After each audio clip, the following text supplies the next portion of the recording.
Today's recording is brought to you by Phoenix Australia, the National Centre of Excellence in Post-Traumatic Mental Health. Today's conversation is about helping support and guide children and young adults during the coronavirus pandemic.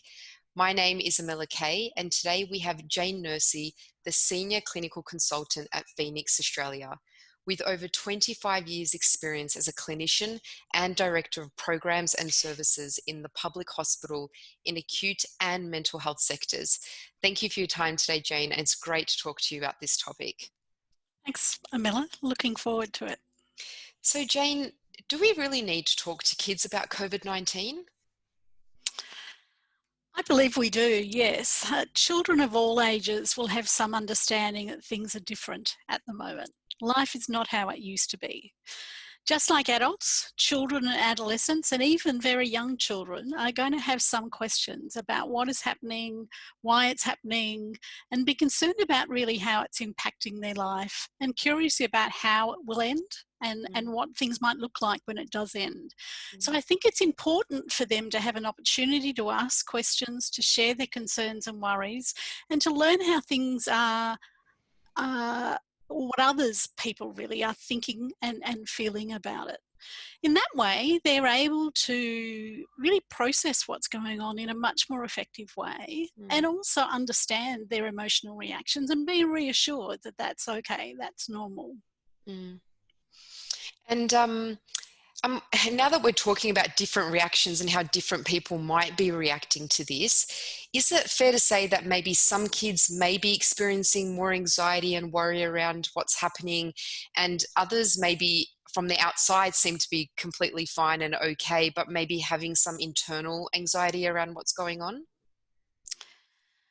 Absolutely. Research and our experience in disasters tells us that most kids are pretty resilient, that they will get through it pretty okay. But everyone will be reacting in a very different way, and some children will find the changes and the disruptions to their routines and their daily life extremely stressful and anxiety provoking, whilst others may just appear to take it in their stride. Parents are likely to know their kids best and to pick up when a child might not be coping very well. But some children are pretty skilled at hiding their emotions and don't feel comfortable disclosing how they're feeling, even to their parents. So I think it is really important for parents to be constantly monitoring their kids, looking out for changes in behaviour, changes in sleeping habits, changes in the way they're interacting with their siblings or in the activities that they're engaging in. You know, they might become more withdrawn and quiet and not wanting to participate in things. And others kids might become hyperactive and be running around and unable to be sort of settled very easily. So there'll be a range of different reactions. What you need to be looking out for is what's different. You know, is my child the same as they've always been, or do they seem a little bit more niggly than they have been previously?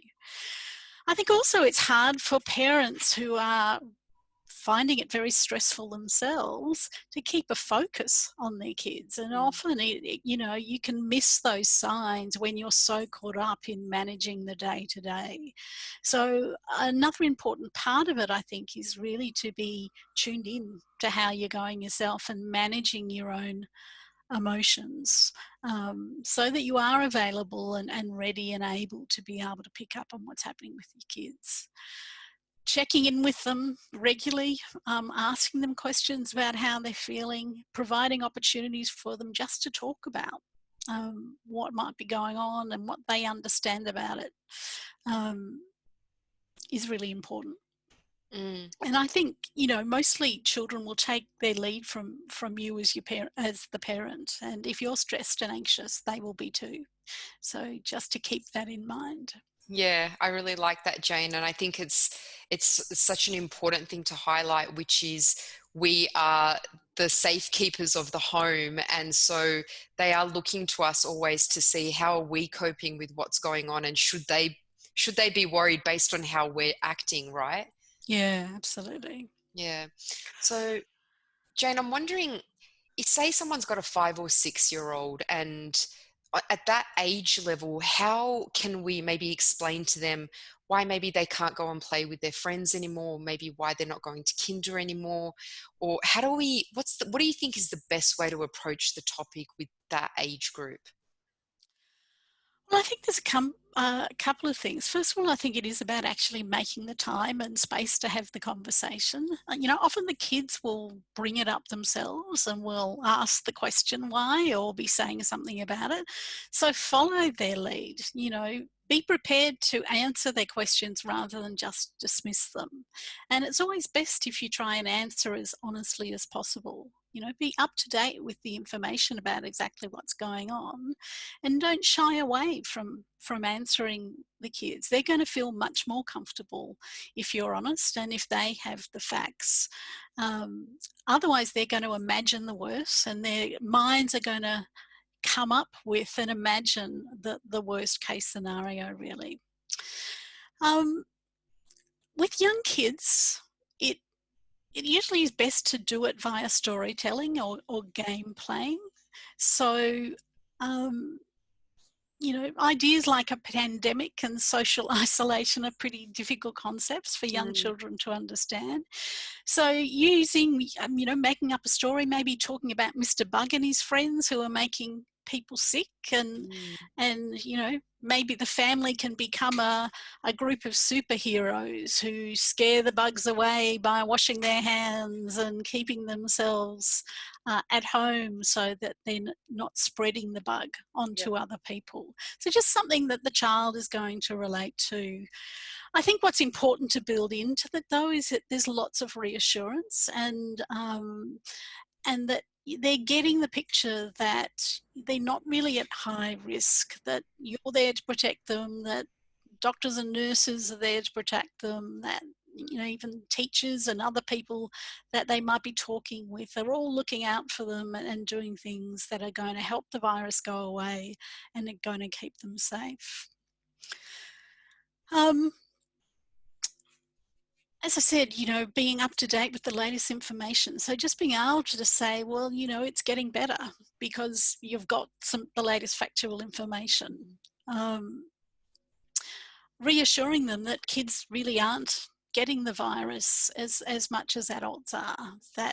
And even when they do get it, they don't seem to be getting it very sick. So they Mm. might just get a bad cold or something like that, but they'll probably be okay, or they will be okay. So I think that they're the sorts of approaches that need to be used with kids. I really like what you've touched on there, Jane, and I love the idea about explaining what's going on through a story, because that's their world and that's the way they see their world, through these stories and these characters, maybe in books that they're reading. And so taking something that's really big and scary and in adult world, and bringing it down into their world so that they can understand it, it's such a great idea. Yeah, and I think just reinforcing the three things that the government are telling us that will Mm, keep us safe. Washing their hands and turning that into a game, staying at home and repeating, what that's doing and how that's mm. keeping us safe, and really keeping the distance from other people if we're out and about. Mm. And I guess this really, now it's a beautiful segue into things that we can do to reassure kids during this time. And I know now we're sort of talking about younger children.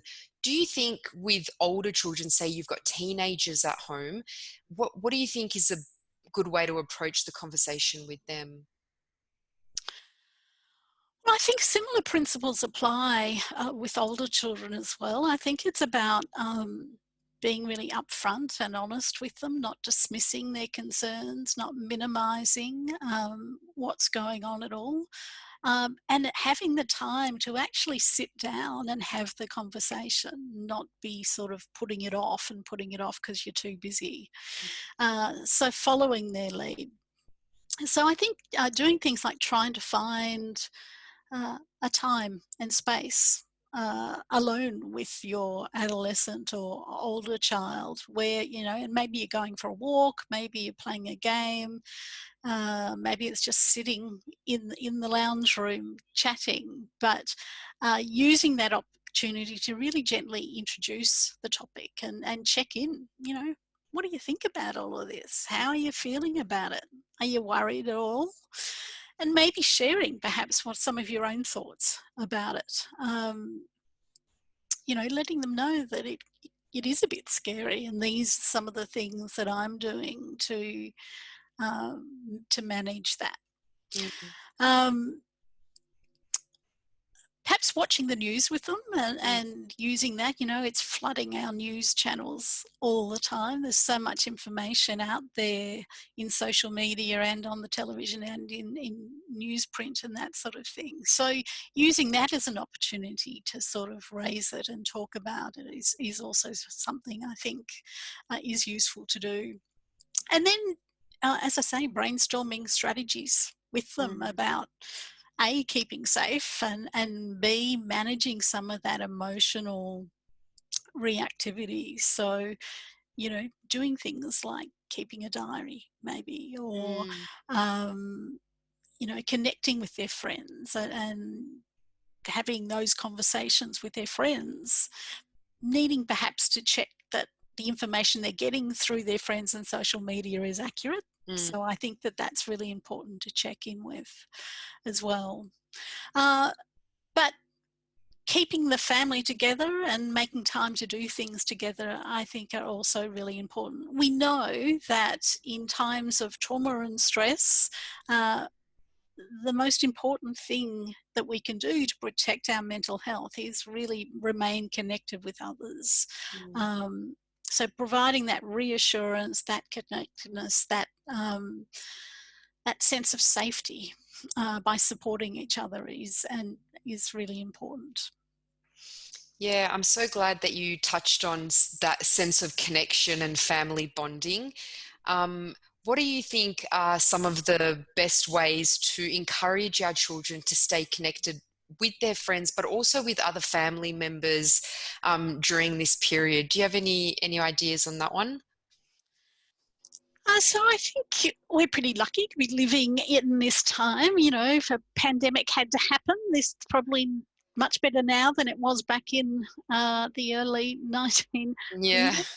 when the Spanish flu was about, because it's a digital age and we've got so many options to remain connected even when we're physically isolating ourselves. Mm, So I think encouraging that connection, allowing children to use social media to be in touch with their friends, even if that means you're sort of going back on some of the family rules that you have around screen time and around use of social media, perhaps being able to sort of uh, lessen those rules a little bit for the purposes of keeping them connected is really important.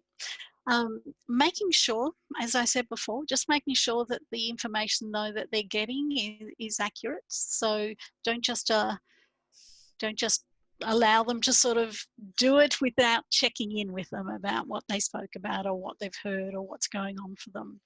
I think other things like um, asking them what their ideas are about how they can remain connected and what are the things that they can be doing that allow them to feel like they're not totally alone in mm, this. And so things like Zoom parties or Netflix parties or something like that might also be useful. But you know, kids are pretty creative. I'm sure they'll come up with a whole range of other ideas. So giving them that chance to come up with ideas and put them into practice is going to give them a sense of control, really, that is actually going to help them to manage the anxiety that they have about the pandemic. I think the other thing is making sure that other members of the family that aren't living with you have ways of connecting with you, and that the kids have ways of connecting with them. So particularly for grandparents, for instance, making sure that they've got the technology and the know-how about how to use FaceTime, how to use Zoom, how to use some other way of connecting. For grandparents in particular, they can often feel incredibly isolated anyway, and so having them connecting with the grandkids can be really beneficial for them, but it can also be really important for the kids to see that they're safe and that they're doing okay. I think another option is to, along the lines of sort of being really creative, is to go back to earlier times, perhaps the 1912s, when they would have relied on writing letters and sending mail as a way of remaining connected. Introducing children to the joys of writing and sending and receiving letters could be something they could have a lot of fun with, and they can, create the cards and the artwork around that, and it'll keep them occupied as well. So That would absolutely free up some of our hands, wouldn't it? Yeah, absolutely. And so thank you so much for that, Jane. Those are some really great tips and really great strategies we can use. Do you have anything to say, so moving more towards maybe a child's general well-being during this time? Because as we've said, everything's new, everything's different. You touched on having to be a bit more flexible with our normal rules and how we would normally do things in terms of social, screen time. So in terms of general well-being, what are some other things that, we can do to help support them in that way? So look, I think along with those, that social connectedness, providing accurate information and reassurance, hugging them, letting them know that you love them, letting them know that you're there to protect them, and having that family time. I think routine is the other thing. In times like this, when everything sort of gets disrupted, our whole lives get disrupted, uh, it can be really difficult to find a routine, but that's going to anchor us. It's going to give us a sense of security. So making sure that you're keeping routine in the house as much as possible, meal times, school and work time, play activities, even all sort of happening on a fairly regular basis. Maybe you're all going out for a walk at 3:30 or 4 o'clock in the afternoon, or that's their time to be outside and playing. Just keeping to those routines can be really helpful, I think. I think the other thing is getting plenty of sleep. So if they're not sleeping well, ensuring that they've got a good bedtime routine that's going to promote sleep. They're not looking at screens, an hour or two before they go to bed, because that can disrupt sleep patterns. Introduce and get them to research on the internet about things that they can do to relax themselves, things like meditation and mindfulness and breathing exercises and those sorts of things, and even exercise in the home that can help to manage anxiety. And I think a really important one is just allowing and finding for each person in the house to have a space that they can go to where they can isolate themselves, have some alone time, and not be bothered by what else is going on in the home is really important. Amazing, Jane. You've touched on so many quality points there, and I'm going to listen back to this and jot them all down for myself so that I can apply them over here. And as we wrap up, Jane, where can people go now to get additional resources and support that can help support them during the pandemic? Yeah, so I think it's important to acknowledge that, some families will be able to be managing this much better than others. And for some families that have kids with disabilities, or where there's already a lot of tension and issues in the house, then it can feel really unsafe and really, really difficult. So I think it's really important that as parents, you've got someone to go to talk to, that there's a number you can ring or a person you can reach out to if things are feeling very distressing for you, or you're feeling unsafe, or you've got real concerns about yourself or others. So I think your GP is a really important place to go to. Things like Lifeline, Parent Line, and Kids Line for kids perhaps who are feeling in need of some more support is really important. 1-800-RESPECT for those people living with perhaps in a situation of domestic violence and other threats. Then websites. So certainly Phoenix Australia, we've got lots of downloadables on the website in terms of creative ideas for keeping kids occupied and ways of managing stress and emotions. The Australian Childhood Foundation has some lovely handouts and tools you can download around talking to kids about the pandemic and creative ideas about keeping kids occupied. And then places like Beyond Blue and the Red Cross are also good places to go to for support and information. I think finally, rely on yourself and look after yourself. You know, you're the one that's going to be keeping the family safe and get them through this. And if you're not traveling well, then the family might not do as well. So you become a priority in this, and you going and seeking support and seeking that information is really important. Yeah, absolutely, Jane. Amazing. And I'll be sure to add all of those suggestions right at the end of this video for people to be able to access. And Jane, as we wrap up today, is there any last words or any last message that you'd like to leave our listeners with this week? I think just don't be too hard on yourself. You know, this is a new situation for all of us. You're not in it alone. Everyone is going through it together. And I know that's a bit of a cliche at the moment, but it's absolutely true. And do remind yourself that, you know, in Australia, we're in a pretty good place. You know, the rates of infection here are much lower than in the rest of the world. We're not as densely populated, and that provides us with some level of protection. And our numbers are improving all the time. So I think just reminding yourself of those facts and reassuring yourselves and looking after yourselves, being kind to yourselves, and you'll manage fine. What an excellent message to leave us all with, Jane. Thank you so much for your time and the valuable information you shared with us. And that's it from us this week, and we look forward to next week's conversation. Thanks very much, Amila.